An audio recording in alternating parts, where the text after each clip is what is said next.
Welcome to studio in Telugu. ముందుగా headlines. Kotappa కొండలో శివుడికి తొలి పూజ. రానున్న ఎన్నికల్లో టీడీపీ బలోపేతానికి కృషి చేయాలి. అక్రమంగా తరలిస్తున్న కర్ణాటక మద్యం పట్టివేత. ఈ డీటెయిల్స్ చూస్తే రాజంపేట పట్టణంలోని 4వ వార్డు ఈశ్వర నారాయణ కాలనీ, బాబా నగర్, ప్రశాంతి నగర్, గాంధీ నగర్ లో పలు వార్డులలో మాజీ మంత్రి రాజం టీడీపీ ఎమ్మెల్యే అభ్యర్థి కోండ్రు మురళీమోహన్ గురువారం ఎన్నికల ప్రచారం నిర్వహించారు. ఈ మేరకు ఈశ్వర నారాయణ కాలనీలో వార్డు ఇన్ఛార్జి యాగాటి బాను జయప్రకాష్ ఆధ్వర్యంలో 30 కుటుంబాలు వైసీపీని వీడి టీడీపీలో చేరారు. వారికి మాజీ మంత్రి కోండ్రు మురళీమోహన్ పార్టీలోకి సాదరంగా ఆహ్వానించారు. ఈ సందర్భంగా ఆయన మాట్లాడారు. టీడీపీ అధినేత చంద్రబాబు నాయుడు చెప్పే మాటలను ఎవరు నమ్మవద్దని రాష్ట్ర రెవెన్యూ శాఖ మంత్రులు ధర్మన ప్రసాదరావు పిలుపు ఇచ్చారు.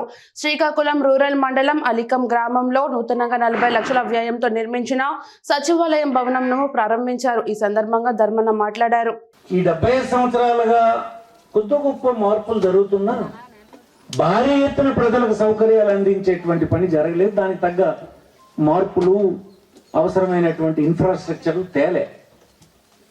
ఇప్పుడు ఈ ప్రభుత్వం తెచ్చింది. అందుకే ఇది మిగతా ప్రభుత్వాల కంటే ఒక భిన్నమైనటువంటి పాలన. ఆ పాలన ఎవరికి సౌకర్యమైంది? ప్రజలకు అయ్యింది. ఆ చాలా మందికి నిస్పృహ రాకుండా, నిరాశ లేకుండా ఎక్కడో దగ్గర సంతోషం కలిగించాలి కదా. 75 సంవత్సరాలు అయిపోయింది, ఇన్ని ప్రభుత్వాలు మారినాయి, ఇంకా మాకేమీ జరగలేదని అనుకున్న వాళ్ళకి ఈ ప్రభుత్వంలో అన్ని రకాల సదుపాయాలు అందించి హాయిగా 5 సంవత్సరాలు జీవించడానికి అవసరమైనటువంటిది ఈ ప్రభుత్వం మీకు అందించిందని పాలన ప్రారంభించినప్పుడు ఏం చెప్పాడు చంద్రబాబు నాయుడు? అంతకుముందు 5 సంవత్సరాలు పరిపాలించిన ఆయన. శ్రీకాకుళం జిల్లా కాశీబుగ్గ అటవీశాఖ రేంజ్ పరిధిలో విదేశీ వన్య ప్రాణులను తరలిస్తున్న అంతర్రాష్ట్రీయ స్మగ్లర్ల గుట్టును కాశీబుగ్గ అటవీశాఖ అధికారులు రట్టు చేశారు. అస్సాం నుంచి కోల్కతా మీదుగా చెన్నైకు ఇన్నోవా కారులో విదేశీ మంకీలను తరలిస్తున్న 3 స్మగ్లర్లను ఇచ్చాపురంలోని పురుషోత్తపురం చెక్పోస్ట్ దగ్గర మాటు వేసి కాపు కాచిన ఫారెస్ట్ అధికారులు అదుపులోకి తీసుకున్నారు. సౌత్ ఆఫ్రికాలోని ఉగాండా పర్వత శ్రేణుల్లో సంచరించే అటవీ జాతి సంతతికి చెందిన 2 అరుదైన ఎల్ హోస్ట్ ఆడ మగ మంకీలను స్వాధీనం చేసుకుని కారును సీజ్ చేశారు. కాశీబుగ్గ అటవీ శాఖ రేంజ్ కార్యాలయానికి తరలించారు. వన్యప్రాణుల సంరక్షణ యాక్ట్ కింద వెస్ట్ బెంగాల్ కు చెందిన సౌరభ్ ముండల్, ధనుంజయ సింగ్, ముఖేష్ రామ్ అనే 3 స్మగ్లర్లను అరెస్ట్ చేసి దర్యాప్తు చేస్తున్నట్లు కాశీబుగ్గ ఫారెస్ట్ రేంజ్ ఆఫీసర్ ఏ మురళీకృష్ణ నాయుడు వెల్లడించారు. పంచారామ క్షేత్రాలలో ఒక్కటైన సోమరామం ప్రముఖ పుణ్యక్షేత్రం పశ్చిమ గోదావరి జిల్లా భీమవరం గునిపుడి శ్రీ సోమేశ్వర జనార్దన స్వామి వార్ల ఆలయంలో మహాశివరాత్రి సందర్భంగా రాష్ట్ర జనసేన పార్టీ ప్రోటోకాల్ చైర్మన్, కాపు సంక్షేమ సేన రాష్ట్ర ఉపాధ్యక్షుడు మల్లినేడి తిరుమలరావు సౌజన్యంతో వివిధ రకాల పూలతో ప్రత్యేక పుష్పాలంకరణ చేసి ఆలయాన్ని సుందరంగా అలంకరించారు. అనంతరం స్వామి వార్లకు, అమ్మవార్లకు పట్టు వస్త్రాలు సమర్పించారు. ఈ సందర్భంగా తిరుమలరావు మాట్లాడారు. ఓం నమ శివాయ, హరహర మహాదేవ, శంభో శంకర. భీమవరంలో పంచారామ క్షేత్రమైన సోమేశ్వర జనార్దన స్వామి వారి శివరాత్రి మహోత్సవం సందర్భంగా 29వ సంవత్సరం ఇది. పూల అలంకరణ అంతా కూడా గత 29 సంవత్సరాల నుంచి మా నాన్నగారి జ్ఞాపకార్థం మేము ఇదంతా చేయడం జరుగుతుంది. ఏ రోజుగా రోజు ప్రతి సంవత్సరం కూడా దినదినాభివృద్ధి చెందుతూ మంచి డెకరేషన్ చేయించడం జరుగుతుంది. అందరూ బాగుండాలని స్వామివారిని కోరుకుంటూ, అలాగే మహాశివరాత్రి అందరూ కూడా సుఖ సంతోషాలతో ఉండాలని కోరుకుంటూ ఓం నమ శివాయ, హరహర మహాశంభో శంకర. నమ శివాయ. తెలుగు జన చైతన్య యాత్ర పేరుతో PAC chairman Nadendla Manohar, MP అభ్యర్థి చంద్రశేఖర్ పాదయాత్ర చేపట్టారు. మొదటి రోజు పాదయాత్రలో భాగంగా స్వరాజ్ థియేటర్ నుంచి గాంధీ చౌక్ మీదుగా మార్కెట్ సెంటర్ వరకు సాగనున్న పాదయాత్రలో పెద్ద సంఖ్యలో టీడీపీ, జనసేన నాయకులు, కార్యకర్తలు పాల్గొన్నారు. అనంతరం మాజీ మంత్రి ఆలపాటి రాజేంద్ర ప్రసాద్ మాట్లాడారు. మన పార్లమెంట్ అభ్యర్థి పెమ్మసాని చంద్రశేఖర్ గారికి, మన మహిళలకి ప్రత్యేకంగా ఎంతో ఓపికగా మనందరితో పాటు కలిసి ప్రజలు ఆశీర్వదిస్తున్నప్పుడు చాలా స్పష్టంగా అర్థమైంది, చెత్త ప్రభుత్వం పోవాల్సిందే. ఈ ప్రభుత్వం ఎట్టి పరిస్థితుల్లో కూడా మరొకసారి ప్రజాస్వామ్యంలో ఇంత అవమానకరంగా ప్రజల్ని మభ్యపెట్టే విధంగా, మోసం చేసే విధంగా దౌర్జన్యానికి పాల్పడుతూ ప్రతిరోజు సామాన్యులు ఇబ్బంది పెట్టిన ఈ ప్రభుత్వం, మీరందరూ కూడా ఉక్కు సంకల్పంతో చాలా బలంగా నిలబడి మీరు రాబోయే ఎన్నికల్లో ఖచ్చితంగా మన పార్లమెంట్ అభ్యర్థి పెమ్మసాని చంద్రశేఖర్ గారికి ఈ తొలి అడుగుకి తెనాలి పట్టణం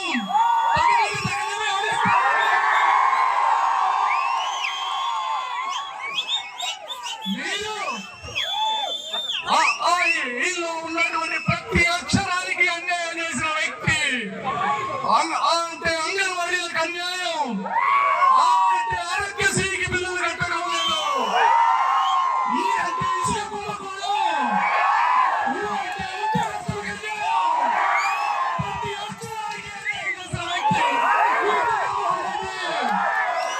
ఈ రోజు రోడ్డు స్థాయిలో గుంతలే గుంతలు, మన్ను చూస్తే బాధుడే బాధుడు. శ్రీకాకుళం జిల్లాలో ప్రముఖ పుణ్యక్షేత్రం శ్రీముఖలింగం, రావివలస, సాబకోట, రామతీర్థ క్షేత్రాలకు ఈ నెల 8 మరియు 9 తేదీలలో జరుగుతున్న మహాశివరాత్రి ఉత్సవాలకు ఏపీఎస్ఆర్టీసీ శ్రీకాకుళం 2 డిపోల నుండి రామతీర్థంలకు, టెక్కలి నుండి రావివలసకు, పలస డిపో నుండి సాబకోటకు ప్రత్యేక బస్సులు నడపబడునని జిల్లా ప్రజా రవాణా అధికారి ఏ విజయ్ కుమార్ ఒక ప్రకటనలో తెలిపారు. శ్రీకాకుళం నుండి రామతీర్థ క్షేత్రానికి 26, టెక్కలి నుండి రావివలసకు 6 బస్సులు, అదేవిధంగా పలాస నుండి సాబకోటకు 45 బస్సులు, పొత్తంగికు 7 బస్సులు నడపబడును. మరియు శ్రీముఖలింగం చక్ర స్నానం పురస్కరించుకొని 11వ తేదీన అదనంగా 12 బస్సులు తిప్పబడును. కావున ఈ యొక్క అవకాశాన్ని భక్తులందరూ సద్వినియోగం చేసుకోవాలని కోరారు. ప్రజలందరికీ నమస్కారం అండి. మహాశివరాత్రి పర్వదినాన్ని పురస్కరించుకొని శ్రీకాకుళం 1, 2 డిపోలు రామతీర్థానికి ప్రతి సంవత్సరంలాగే ఈ సంవత్సరం కూడా బస్సులు నడపడానికి ప్రణాళిక వేసుకోవడం జరిగిందండి. అది 8, 9 తారీఖుల్లో ఈ బస్సులు నడపడం జరుగుతుంది. సుమారుగా 1, 2 డిపోల నుంచి 26 బస్సులు ప్లాన్ చేయడం జరిగింది. ఆ బస్సుల సంఖ్య ప్రయాణికులకు రద్దీకి అనుగుణంగా మరింత పెంచడానికి అవకాశం ఉంది. ప్రాథమికంగా 26 బస్సులతో మనం ప్లాన్ తయారు చేసుకుని ఆపరేట్ చేయడం జరుగుతుంది. ముఖ్యంగా రణస్థలం నుంచి రామతీర్థానికి ఎక్కువ మంది ప్రయాణిస్తుంటారు. ఆ కోస్టల్ విలేజెస్ నుంచి ఎక్కువ మంది ప్రయాణిస్తూ ఉంటారు కాబట్టి వాళ్ళు రణస్థలం దగ్గర అక్కడ ఎక్కి బస్సు రామతీర్థాల వరకు ప్రయాణిస్తారు. అదే కోస్టల్ విలేజెస్కి ఎవరైనా ఒక గ్రూప్గా బస్సు కావాలని కోరుకుంటే ఆ విలేజ్కి నేరుగా బస్సు పంపే సౌకర్యం కూడా మనం ఏర్పాటు చేయడం జరుగుతుంది. రాబోయే ఎన్నికల సమరంలో ఎంతమంది కలిసి వచ్చినా సీఎం జగన్ గెలుపు ఖాయమని నరసరావుపేట పార్లమెంట్ అభ్యర్థి అనిల్ కుమార్ యాదవ్ అన్నారు. అచ్చంపేట మండలం చెరుకుంపాలెంలో ఎమ్మెల్యే నంబూరు శంకర్రావుతో కలిసి వైఎస్ఆర్సీపీ కార్యకర్తలతో ఆత్మీయ సమావేశం నిర్వహించారు. అనంతరం మీడియాతో మాట్లాడారు.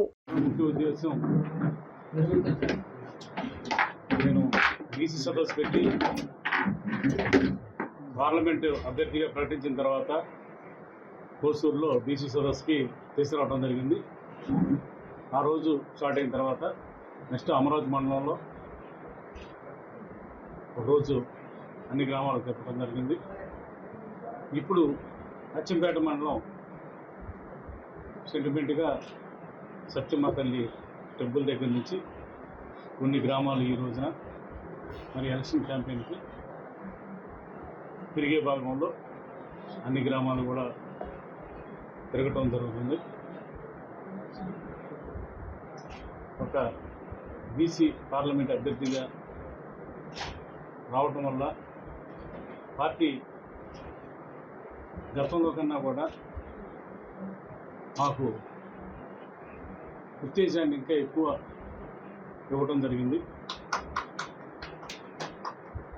ఈ పార్లమెంట్లో ఇప్పుడు కూడా రెడ్డి కమ్మ సామాజిక వర్గమే పార్లమెంట్ అభ్యర్థిగా ఎక్కువ గెలవడం జరుగుతూ ఉంటుంది. మరి జగన్మోహన్ రెడ్డి గారు ఒక బీసీ అభ్యర్థికి ఇవ్వటం వల్ల ఒక మార్పు అనేది పర్టికులర్గా మన ప్రాంతంలో, మిగతాది అయితే నేను చూడలేదు, మన ప్రాంతంలో అయితే బాగా మార్పు అనేది చాలా కనపడుతూ ఉంది. బీసీలందరూ కూడా ఏకతాటిగా వైసీపీ పార్టీని గెలిపించే దూరంలో అందరూ కూడా ఉన్నారు. మరి కొన్ని కార్యక్రమాలు, అభివృద్ధి కార్యక్రమాలు, శంకుస్థాపనలు కానీ, ప్రారంభోత్సవాలు కానీ ఇవన్నీ కూడా చేస్తూ ఉన్నాం ఇద్దరం కలిసి. మరి నేను చేసిన అభివృద్ధిని,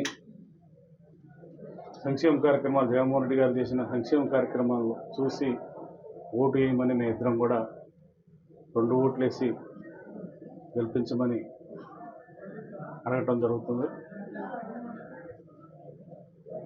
మా సంక్షేమ కార్యక్రమాలు, మా అభివృద్ధి 2019 నుంచి 2024 నాటికి మేము ఏమైతే చేశామో దాని మీదే మేము ఓటు అడుగుతున్నాం. ప్రతిపక్షాల వాళ్ళు ఎప్పుడు ఎక్కడ ఏం మాట్లాడతారో వాళ్ళకి అది తెలియట్లేదు. నేను కూడా ఒకటి చెప్తున్నాను వాళ్ళకి, 2014 నుంచి 2019 వరకు వాళ్ళు ప్రభుత్వాన్ని పాలించారు కాబట్టి ఆ ప్రభుత్వంలో చేసిన పనులు పెట్టి 2014 నుంచి 2019 వరకు ఏం చేసామో దాని మీద మేము వస్తామని చెప్పండి. పరిపాలన నెక్స్ట్ మేము ఏం చేస్తామని చెప్పండి. కానీ మేము చేసిన పనుల మీదే మేము వస్తున్నాం, మేము అభివృద్ధి చేసిన పనుల మీదే మేము వస్తున్నాం. ఇప్పుడు ప్రతిపక్షాలకు కూడా నేను ఇది ఒకటి చెప్తున్నాను. రేపు జరగబోయే సిద్ధం సభ 10వ తారీఖు 15 లక్షలతోటి ఈ సిద్ధం సభ జరుగుతుంది. ఈ సభతోటి తెలుగుదేశం పార్టీ, జనసేన ఎక్కడికి వెళ్ళాలో అర్థం కావట్లేదు వాళ్ళకి. ఇప్పటికే అర్థం కాక ఇంకో పొత్తు కోసం ఢిల్లీ ప్రయాణం కట్టారు. అలాంటి పరిస్థితుల్లో వాళ్ళు ఉన్నారు, సీట్లు ఇచ్చుకోలేని పరిస్థితుల్లో ఉన్నారు. ఆ రోజు మేము మా ముఖ్యమంత్రి వర్యులు జగన్మోహన్ రెడ్డి గారు 10వ తారీఖు మేనిఫెస్టో కూడా రిలీజ్ చేస్తున్నారు. ఆ మేనిఫెస్టో తోటి వాళ్ళకి దిమ్మ తిరిగిపోయి శాశ్వతంగా ఇంట్లో హైదరాబాద్లో ఉండాల్సిన పరిస్థితి ఏర్పడింది. వాళ్ళు ఇక్కడ ఎవరు కూడా స్థానికులు కాదు, వాళ్ళు అందరూ హైదరాబాద్ వాస్తవ్యులు. ఎందుకంటే ఇక్కడ ఎవరికి ఇల్లు లేదు వాళ్ళకి, ఇక్కడ ఎవరు ఉండరు. ఇక్కడ కరోనా వచ్చినప్పుడు ఎక్కడ ఉన్నారు వాళ్ళు? హైదరాబాద్లో ఉన్నారు. ఈ పవన్ కళ్యాణ్ కానీ, ఈ చంద్రబాబు నాయుడు కానీ. ఇక్కడ ఎవరు ఉండని పార్టీలు, ఎవరు ఇక్కడ ఎల్లో మీడియా కొంత ఉంది, ఆ మీడియా కూడా ఎల్లో మీడియా కూడా అంతా అక్కడే ఉంటుంది. మరి వీళ్ళందరూ వీళ్ళకి సపోర్ట్, ఆంధ్రప్రదేశ్లో వీళ్ళకి సపోర్ట్ చేస్తూ ఉంటారు. ఇలాంటి పరిస్థితి నాయకుల్ని నమ్ముకుంటే ఎలా ఉంటుందో గతంలో మనం చూసాం. కోసూరులో బీసీ సభ, తర్వాత అమరావతి మండలం, ఈరోజు అచ్చంపేట పెదకూరుపాడు శాసనసభ్యులతో కలిసి దాదాపు కొన్ని గ్రామాలు పర్యటించడం జరిగింది. ప్రతి గ్రామంలో కూడా చూసాం జగన్మోహన్ రెడ్డి గారి సంక్షేమం, అలాగే స్థానిక శాసనసభ్యులు వారి అభివృద్ధి, ప్రజలు పలకరిస్తున్న తీరు, ఆశీర్వదిస్తున్న తీరు చూస్తుంటే తప్పకుండా పెదకూరుపాడు నియోజకవర్గం మరోసారి పోయినసారి కన్నా మంచి మెజారిటీతో గెలవబోతాము.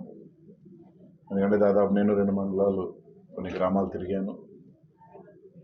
తప్పకుండా జగన్మోహన్ రెడ్డి గారు ఏదైతే నేరుగా సంక్షేమం అందించారు ప్రజలకి, అలాగే ఈ ప్రాంతంలో దాదాపు లింక్ రోడ్లు కానీ, అన్ని రోడ్లు కానీ, ఎక్కడికి వెళ్ళినా కూడా దాదాపు ఒక గ్రామంలో రోడ్లు వేసిన తీరు కానీ అన్నీ చూస్తూ ఉంటే దాదాపు 80%, 90% పనులు కూడా ఈ ప్రాంతాల్లో పూర్తి చేసే శాసనసభ్యులు.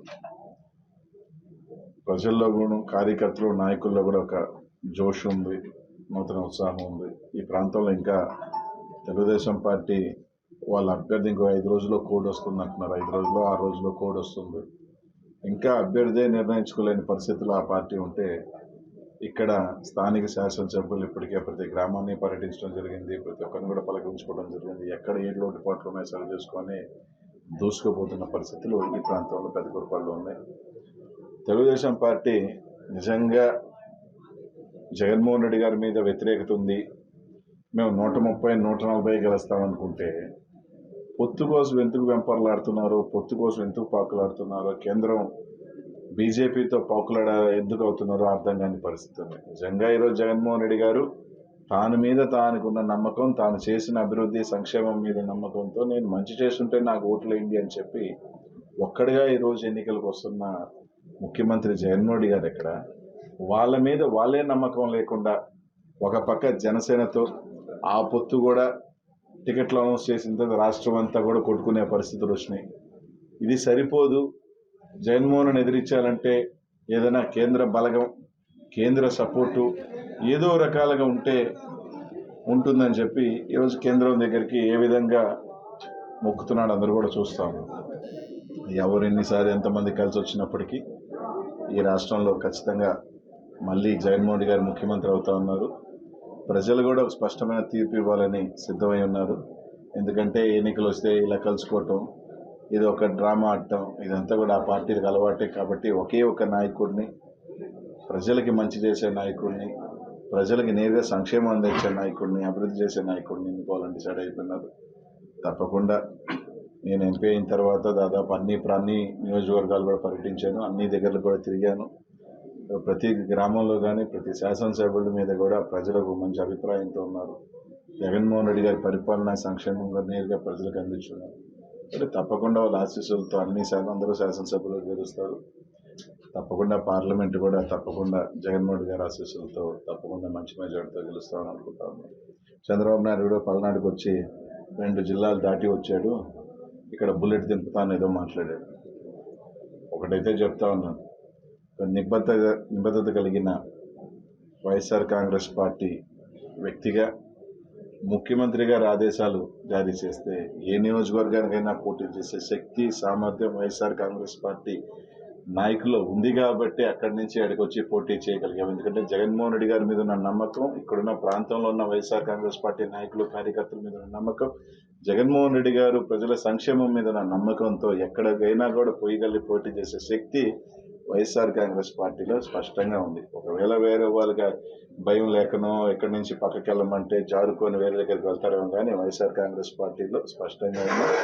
తప్పకుండా పల్నాడులో చెప్పినట్టు నేనే మొన్న సవాల్ కూడా ఇచ్చాను చంద్రబాబు, ఇంకా స్వీకరించినట్లయితే వాళ్ళ అబ్బా కొడుకులు కూడా దానికి కూడా ఎప్పుడు సిద్ధంగా ఉన్నా తెలియజేసుకుంటూ, పెద్దకూరుపాడులో ఇందాక ఎవరో చెప్పినట్టు ఫస్ట్ వాళ్ళ అభ్యర్థులను డిసైడ్ చేసుకోమని, అభ్యర్థులను ఎవరో డిసైడ్ చేసుకోమని ఆ అభ్యర్థులు ఫస్ట్ జనాల్లోకి వెళ్ళి శంకర్రామన్న మీద గురించి మాట్లాడితే బాగుంటుంది. ఖచ్చితంగా ఇందాక చెప్పినట్టు పోయినసారి మెజారిటీ కన్నా ఓటు పెంచే పెద్దకూరుపాడు నుంచి రాబోతుందని చెప్పారు. వినుకొండ పట్టణంలోని వైసీపీ కార్యాలయంలో మీడియా సమావేశంలో మాజీ ఎమ్మెల్యేలు జీవి ఆంజనేయులు, మక్కిన మల్లికార్జున రావుపై ఎమ్మెల్యే బొల్లా బ్రహ్మనాయుడు ఘాటుగా విమర్శలు చేశారు. నియోజకవర్గానికి చేసిన అభివృద్ధి గురించి చెప్పుకోలేని స్థితిలో ఉన్న ఇద్దరు మాజీ ఎమ్మెల్యేలు.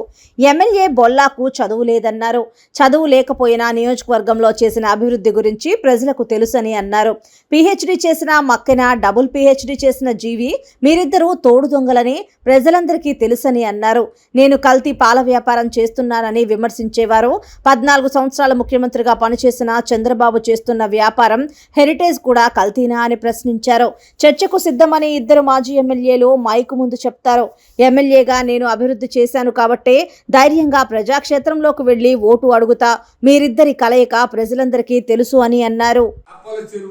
దానా వేశాడు, దొండపాడు చెరువు ఎవరిది, ఎప్పటి నుంచి నువ్వు దొండపాడు చెరువు అనేవా దాంట్లో ఆ జేవిఎస్ అనే అతను నీకు భిక్ష పెట్టాడు. అతనికి నీకున్న అండర్స్టాండింగ్ లో భాగం ఆ జేవిఎస్ లో వాళ్ళ కొడుకులో వాళ్ళ కూతురులో ఎవరు వేసుకుంటున్నారు అది నీకు బాగా తెలుసు. ఇక్కడ ఈ నియోజకవర్గంలో తెలియని వాళ్ళు లేరు. దీని గురించి మాట్లాడతారు. చేపల చెరువులో అదేసారి పాల గురించి మాట్లాడతారు. ఆంజనేయులు పాల గురించి మాట్లాడితే మీ చంద్రబాబు నాయుడు గారు ఇవాళ 2 లక్షల కోట్లు సంపాదించాడంటే మరి ఆయన కూడా ఆపరేట్ చేశాడా? మీ చంద్రబాబు నాయుడు కూడా మరి హెరిటేజ్ డైరీ ఇండస్ట్రీ మరి అదే పని చేస్తుందా? అది చెప్పాలి కదా. మీదైతేనేమో అబ్బా బ్రహ్మాండం, ఎవరు అయితేనేమో అవినీతి, మీరైతేనేమో సైకో జగన్ అనొచ్చు. మీ చంద్రబాబు నాయుడు గారు వినుకొండ, ఆనకొండ, బొల్ల దోసేశాడు అని నోటికొచ్చినట్టు మాట్లాడి జైలు పంపిస్తాను అనొచ్చు. అయితే నువ్వు జైలుకు పోయొచ్చు కదా చంద్రబాబు గారు అని అంటే అది తప్పు. మీరంటే ఒప్పు, మేమంటే తప్పు. మీ చంద్రబాబు నాయుడు అంటే 40 సంవత్సరాల ఇండస్ట్రీ. ఎవరన్నైతే వాళ్ళు నాయకత్వం కాదు, వాళ్ళు నాయకులు కాదు. ఆ బ్రహ్మాండమైన అపారమైన అనుభవం ఉంటే వాడుకో. ఎవరు వద్దన్నారు నిన్ను? మీ అపారమైన అనుభవం ఉన్నటువంటి మీ చంద్రబాబు నాయుడు గారిని అక్కడ ఫోటో పెట్టుకొని రోజు దండం పెట్టుకో. మేం కాదన్నావా? మేమేమైనా వద్దన్నావా? మమ్మల్ని అంటే ఊరుకుంటావా? మీరు మాట్లాడితే పూర్తి స్థాయిలో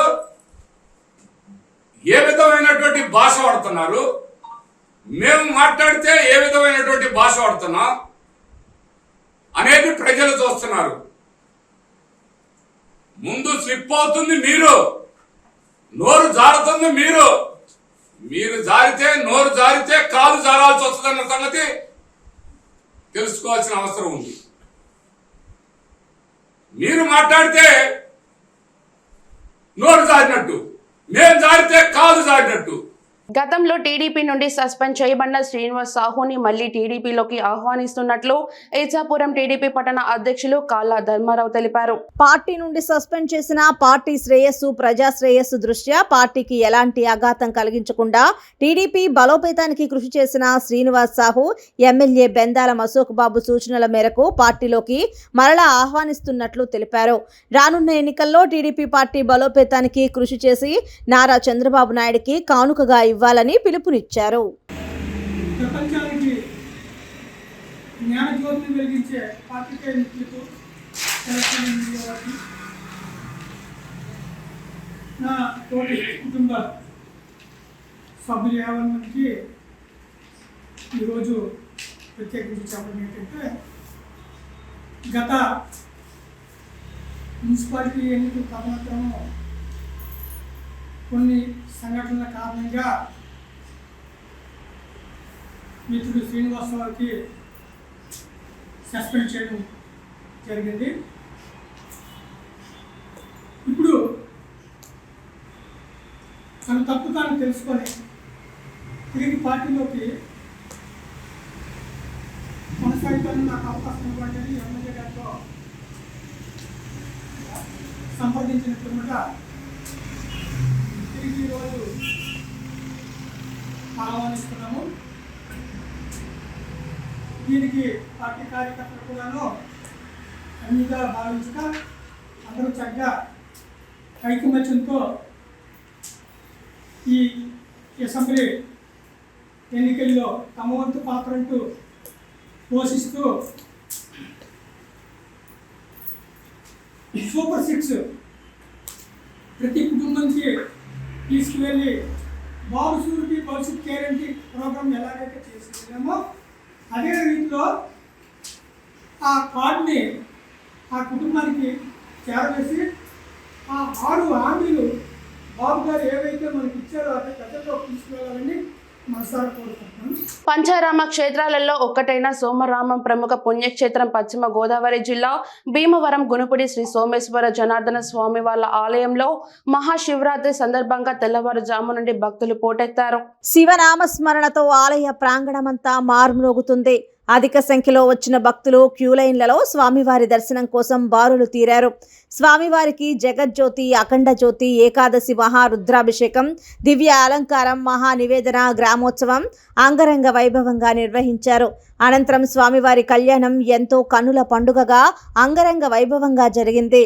స్వామివారి కళ్యాణాన్ని తిలకించడానికి భక్తులు భారీగా తరలివచ్చారు. శ్రీ అన్నపూర్ణ పార్వతీ సమేత ఉమా సోమేశ్వర జనార్దన స్వామి వారి దేవస్థానం పంచారామ క్షేత్రం సోమారామం చంద్రప్రతిష్ఠ ప్రధాన అర్చక స్వామి చెరుకూరు రామకృష్ణ శర్మ. ఈరోజు మహాశివరాత్రి మహాపర్వదినం పుణ్యకాలం సందర్భంగా ప్రాతకాలంగా స్వామివారికి 2 గంటల నుండి స్వామికి విశేష అభిషేకంతో ప్రారంభమైంది. అలాగే తర్వాత భక్తులకు విశేష అభిషేకంతో దర్శనాలు ప్రారంభమయ్యాయి. ఈ అశేషంగా జనాలు స్వామివారిని దర్శించుకుంటూ వస్తున్నారు. అలాగే ఈరోజు సాయంకాలం ప్రదోషకాలంలో స్వామివారికి ఏకాదశి రుద్రాభిషేకము, అలాగే జగజ్యోతి అఖండ దీపారాధన కార్యక్రమాలు జరుగుతాయి. అనంతరం స్వామివారికి మహానివేదన కార్యక్రమం, లింగోద్భవ కాలంలో స్వామివారికి ఇక్కడ మహానివేదన కార్యక్రమం జరుగుతుంది. అలాగే తదనంతరం స్వామివారికి గ్రామోత్సవం, అలాగే తిరిగి వచ్చిన తర్వాత స్వామివారికి నిత్య కళ్యాణోత్సవం, శివరాత్రి కళ్యాణోత్సవం ఆ రోజు జరుగుతుంది. తెల్లవారుజామున 5 గంటలకు ఇత్యాది కార్యక్రమాలు భక్తులందరూ దర్శించుకుని స్వామివారిని దర్శనం చేసుకుని స్వామివారి అనుగ్రహానికి పాత్రలు కావాల్సిందిగా కోరుచు ప్రార్థిస్తున్నాం. నర్సరావుపేట మండలం ప్రముఖ శైవ క్షేత్రం కోటప్పకొండ త్రికోటేశ్వరుని ఆలయంలో బ్రహ్మీ ముహూర్తంలో మహాశివరాత్రి వేడుకలు ప్రారంభమయ్యాయి. కోటయ్యకు తొలి పూజలో భాగంగా ముందుగా కొలను నుంచి ఆనవాయితీ ప్రకారం బిందె తీర్థంతో త్రికోటేశ్వరునికి ప్రత్యేక అభిషేకం నిర్వహించారు. తొలి పూజ అభిషేకాలు మొదలుకొని త్రికోటేశ్వరుణ్ణి దర్శించేందుకు ఆలయ అధికారులు భక్తులను అనుమతించారు.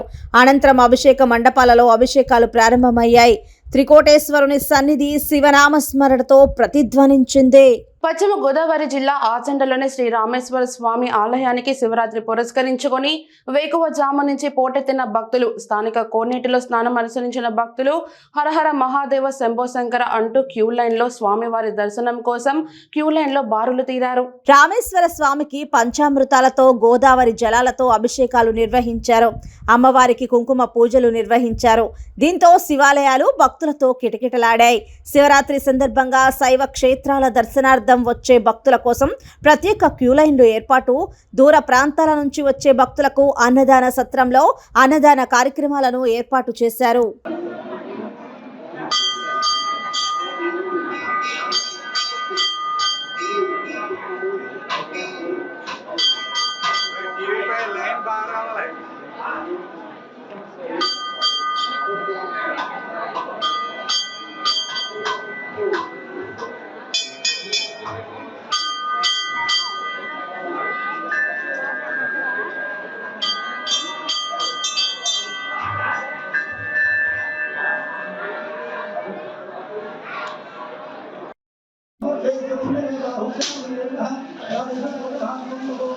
పల్నాడు జిల్లా అమరావతి బాల చాముండిక సహిత అమరలింగేశ్వర స్వామివారి శివరాత్రి పర్వదినం సందర్భంగా స్వామివారిని దర్శించుకున్న వంశపారపర్య ధర్మకర్తలు వాసిరెడ్డి మురళీకృష్ణ ప్రసాద్ దంపతులు స్వామివారికి ప్రత్యేక పూజలు నిర్వహించారు.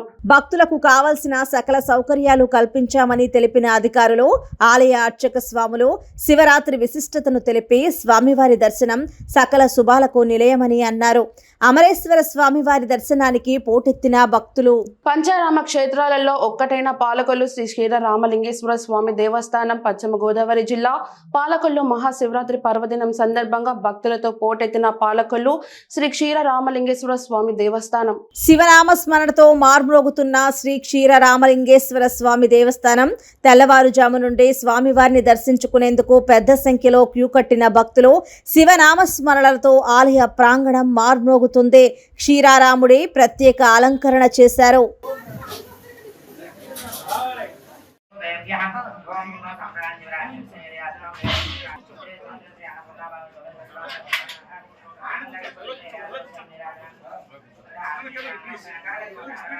కర్నూలు జిల్లా ఎన్ఫోర్స్మెంట్ సూపరింటెండెంట్ శ్రీ రవికుమార్ ఆదేశాల మేరకు ఆలూరు ఏసీబీ ఇన్స్పెక్టర్ సోమశేఖర్ మరియు సిబ్బంది హలహర్వి వద్ద వాహనాలు తనిఖీ చేస్తుండగా హలహర్వి నుండి నిట్రవట్టికి వెళ్లే క్రాస్ రోడ్ లో కర్ణాటక నుంచి ఆంధ్రప్రదేశ్ కి మారుతి షిఫ్ట్ కారులో 30 బ్యాగులలో అక్రమంగా తరలిస్తున్న మద్యాన్ని స్వాధీనం చేసుకున్నారు.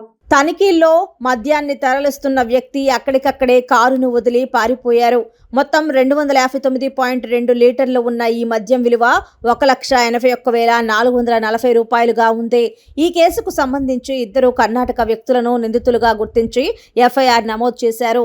ఈ కేసును ఛేదించిన ఆలూరు ఇన్స్పెక్టర్ సోమశేఖర్ కి చాకచక్యంగా వ్యవహరించిన సెబ్ కానిస్టేబుల్ విజయుడు, ఇంటెలిజెన్స్ కానిస్టేబుల్ విజయ్ మరియు సిబ్బందిని కర్నూలు అసిస్టెంట్ సూపరింటెండెంట్ వినోద్ కుమార్ అభినందించారు. ఈరోజు కర్నూలు జిల్లా enforcement superintendent special enforcement bureau Shri Ravikumar sir ఆదేశాల మేరకు ఈరోజు ఆలూరు ఎస్సీబీ స్టేషన్ పరిధిలో హలహర్వి నుండి నెట్రివట్టికి వెళ్ళే క్రాస్ రోడ్డులో కర్ణాటక నుంచి ఆంధ్రప్రదేశ్కి తరలించే అక్రమ మద్యాన్ని ఈరోజు సీజ్ చేయడం జరిగింది.